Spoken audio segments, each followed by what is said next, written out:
కొంపల్లిలోని Shri Chaitanya junior college బయట ambulance siren మార్మోగింది. ఒక కుటుంబం జీవితం ఒక్కసారిగా మారిపోయింది. ఎన్నో కలలతో నాగలిఖిత శ్రీ చైతన్య జూనియర్ కాలేజీలో ఇంటర్మీడియట్ మొదటి సంవత్సరం ప్రారంభించింది. తల్లిదండ్రులు తమ కూతురు భవిష్యత్తు కోసం లక్షలు ఖర్చు చేసి కార్పొరేట్ కాలేజీలో చేర్పించారు. కానీ ఆ రోజు శ్రీ చైతన్య కాలేజీ లోపల అసలు ఏమి జరిగింది? ఆ కీలక గంటలు ఇప్పటికీ మిస్టరీగానే ఉన్నాయి. నాగలిఖిత అకస్మాత్తుగా అపస్మారక స్థితిలోకి వెళ్ళింది. ఆమె అపస్మారక స్థితిలోకి వెళ్లిన వెంటనే తల్లిదండ్రులకు సమాచారం అందిందా, లేక ఆలస్యం జరిగిందా? అయ్యో, ఏమైందో?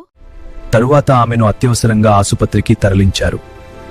చివరికి మిగిలింది ఒక నిర్జీవమైన శరీరం మరియు జవాబులేని ప్రశ్నలు.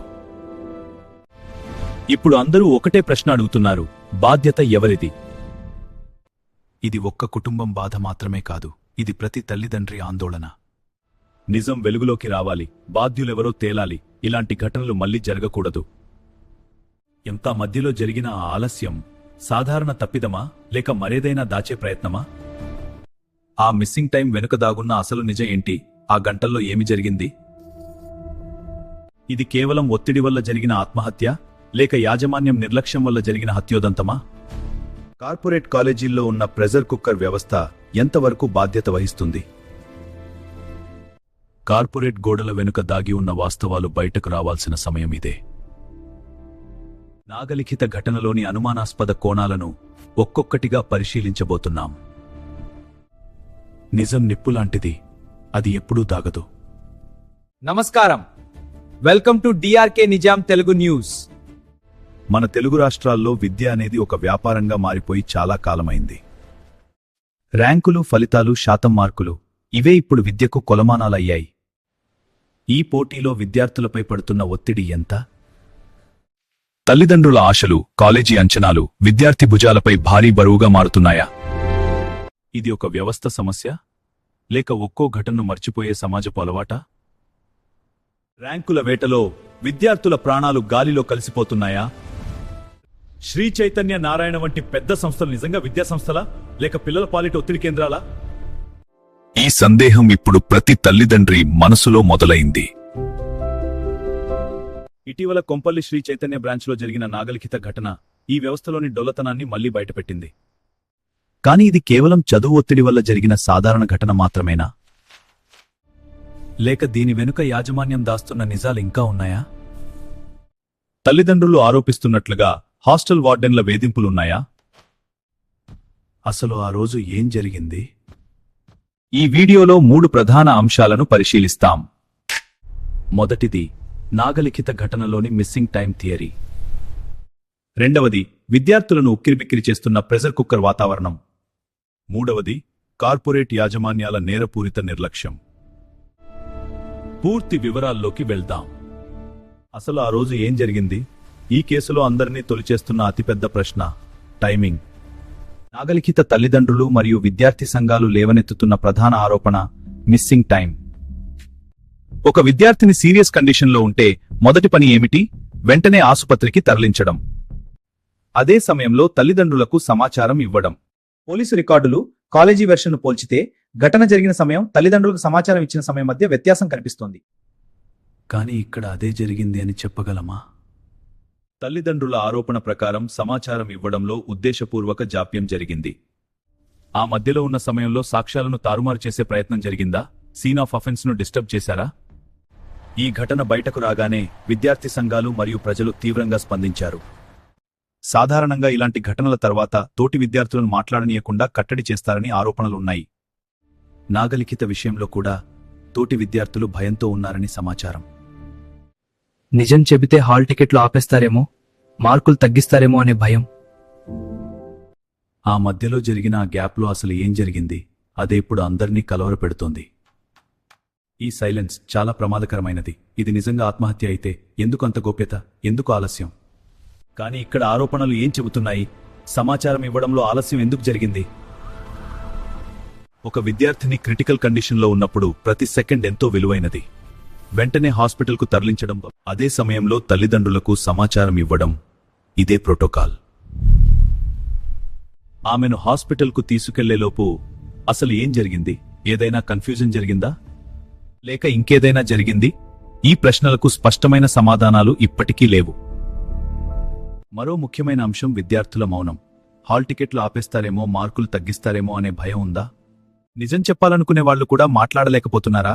భయం ఉన్న చోట నిజం బయటకు రావడం కష్టం. ఈ కేసులో ప్రధానంగా చర్చకు వస్తున్న విషయం మిస్సింగ్ టైం థియరీ. ఘటన జరిగిన సమయం, తల్లిదండ్రులకు సమాచారం ఇచ్చిన సమయం మధ్య ఉన్న ఆ గ్యాప్లో ఏమైంది? ప్రోటోకాల్ సరిగా పాటించారా? అనుమానాలు ఇప్పుడు ముందుకొస్తున్నాయి. ఒక్క ఘటన మాత్రమే కాదు, మొత్తం వ్యవస్థపై ఇప్పుడు ప్రశ్నలు లేవుతున్నాయి. ర్యాంకుల కోసం జరిగే పోటీ, విద్యార్థులపై పడుతున్న ఒత్తిడి, ఇది ఒక ప్రెజర్ కుక్కర్ వాతావరణమా అన్న సందేహాలు పెరుగుతున్నాయి. ముఖ్యంగా ఒక తల్లిదండ్రి ఎదుర్కొంటున్న ప్రశ్నలకు సమాధానం ఇవ్వాల్సిన అవసరం గురించి. ఇది ఊహాగానాల విషయం కాదు, ఇది స్పష్టత గురించి, ఇది బాధ్యత గురించి. సమాధానాలు రావాలి, స్పష్టంగా, బహిరంగంగా, బాధ్యతగా. కానీ ఈ పోటీలో విద్యార్థుల మనసుల పరిస్థితి ఎంతవరకు పరిగణలోకి తీసుకుంటున్నారు? ఈరోజు విద్యా వ్యవస్థలో ర్యాంకులే ప్రమాణంగా మారాయి. ప్రతి కాలేజీ టాప్ ర్యాంక్ కోసం పోటీ పడుతోంది. ప్రెజర్ కుక్కర్ ఎడ్యుకేషన్, ఈ పదం ఇప్పుడు చాలా మంది తల్లిదండ్రుల నోట వినిపిస్తోంది. నిరంతర పరీక్షలు, నిరంతర ర్యాంక్ పోలికలు, ఇవి ప్రతి విద్యార్థికి ఒకేలా పనిచేస్తాయా? ఉదయం 4:30కి నిద్రలేపడం, రాత్రి 11 వరకు స్టడీ అవర్స్, మధ్యలో టెస్టులు, ఇది క్రమశిక్షణగా భావించాలా లేక అతిగా ఒత్తిడిగా పరిగణించాలా? ఇంటి వద్ద గారాబంగా పెరిగిన పిల్లలు ఒక్కసారిగా కఠినమైన హాస్టల్ నియమాల్లోకి వస్తారు. ఈ అకస్మాత్తు మార్పు కొంతమందికి మానసికంగా క్లిష్టంగా మారవచ్చు. వీకెండ్ టెస్టులు, ర్యాంక్ లిస్ట్, తక్కువ మార్కులు, కొన్నిసార్లు విద్యార్థులు అందరి ముందు మందలించబడుతున్నారనే ఆరోపణలు వినిపిస్తాయి. ఇది ప్రోత్సాహమా లేక మానసిక దెబ్బ? మార్కుల ఆధారంగా సెక్షన్లు మార్చడం, టాప్ బ్యాచ్, లో బ్యాచ్ అనే విభజన, ఈ లేబులింగ్ ఒక చిన్న మనసుపై ఎంత ప్రభావం చూపుతుందో ఆలోచించాలి. హాల్ టికెట్ ఆపేస్తారేమో, మార్కులు తగ్గిస్తారేమో అనే భయం విద్యార్థుల్లో ఉందా? ఒకవేళ భయం ఉంటే వారు నిజం చెప్పగలరా? ఒత్తిడి కనిపించదు, కానీ అది లోపల పెరుగుతుంది. సరైన కౌన్సిలింగ్ లేకపోతే తల్లిదండ్రులు లక్షలు ఖర్చు చేస్తారు. మంచి భవిష్యత్తు కోసం, లేక సురక్షితమైన ఒక చిన్న మనసు ఎంతవరకు భరిస్తుంది? మానసిక ఆరోగ్యం కూడా చదువులంతే ముఖ్యమా? కానీ వారు ఆశించే ఫలితం ర్యాంక్ మాత్రమేనా, లేక సురక్షితమైన, ఆరోగ్యకరమైన విద్యా వాతావరణమా? ఈ చర్చ ఒక కాలేజీ గురించి కాదు, మొత్తం వ్యవస్థ గురించిది. పర్యవేక్షణ బలపడాలా, పారదర్శకత పెరగాలా అనే ప్రశ్నలు ఇప్పుడు ముందున్నాయి. ర్యాంక్ ముఖ్యం కావచ్చు, కానీ ఒక విద్యార్థి ప్రాణం అంతకంటే ముఖ్యం. చదువు ఒక అవకాశంగా ఉండాలి, భయంగా కాదు. ఇది కేవలం ఒక కాలేజీ గురించిన విషయం కాదు, ఇది ఒక పెద్ద ప్రశ్న. మన విద్యా వ్యవస్థలో ఏదైనా సిస్టమిక్ ఫెయిల్యూర్ ఉందా? లక్షల రూపాయల ఫీజులు వసూలు చేసే సంస్థలు విద్యార్థుల భద్రతపై సమానమైన దృష్టి పెడుతున్నాయా?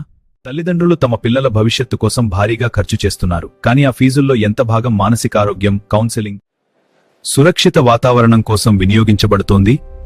ఈ ప్రశ్నకు స్పష్టత అవసరం. ప్రభుత్వ నిబంధనల ప్రకారం ప్రతి జూనియర్ కాలేజీలో ఒక ప్రొఫెషనల్ సైకాలజిస్ట్ లేదా కౌన్సిలర్ ఉండాలి. సంబంధిత బ్రాంచ్లో అలాంటి సౌకర్యం ఉందా? ఉంటే అది ఎంతవరకు సమర్థవంతంగా పనిచేస్తోంది?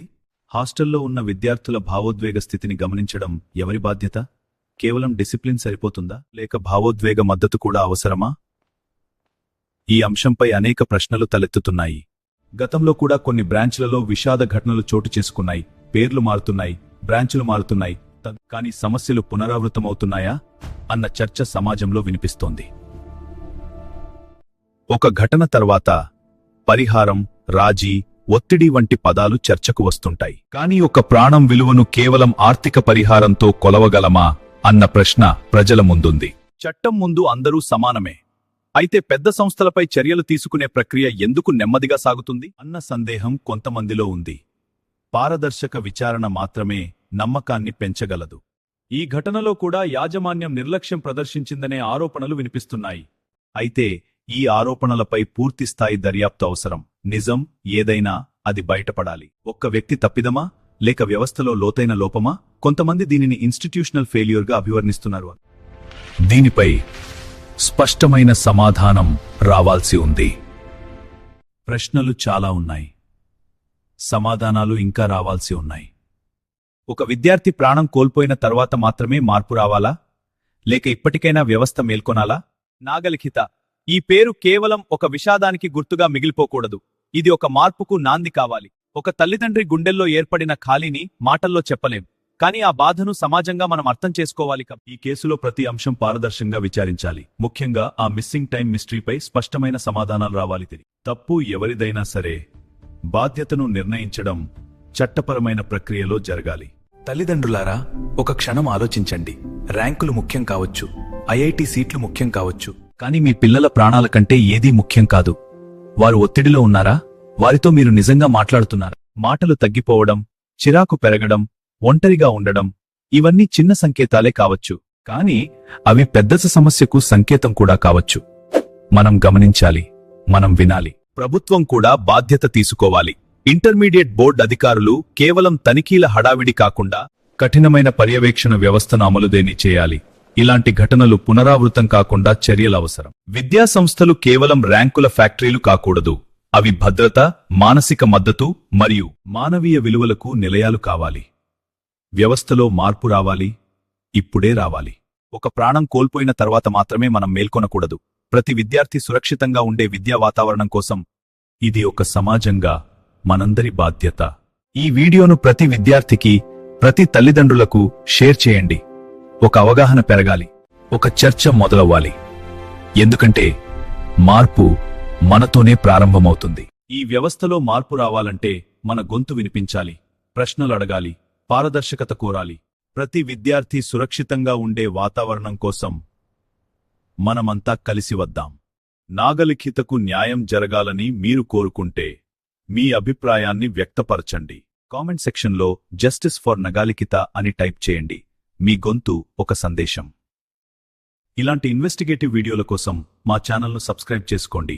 నిజం వెలుగులోకి రావాలి, నిజం గెలవాలి. జై హింద్.